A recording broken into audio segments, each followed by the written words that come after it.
Заслуженная артистка Крыма Майя Анафиева вместе с воспитанниками в банкетном зале Белогорска показывает движение крымско-татарского танца «Коран».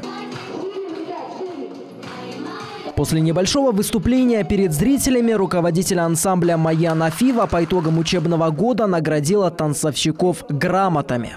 Адиле Шабанова.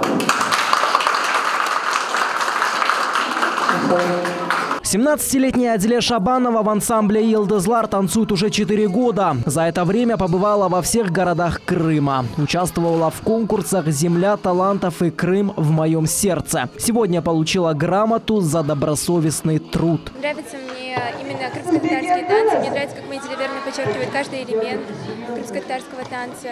И просто мы ее любим.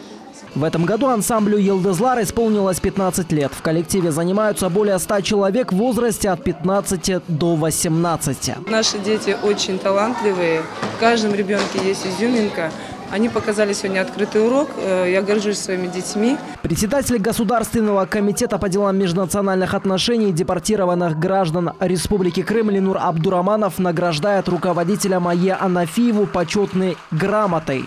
Анафиева Майя Диляверовне, художественный руководитель детской студии танца «Крым Йылдызлары», за весомый вклад в развитие и гармонизацию межнациональных и межэтнических отношений в Республике Крым, развитие культурного и духовного возрождения репрессированных народов Крыма.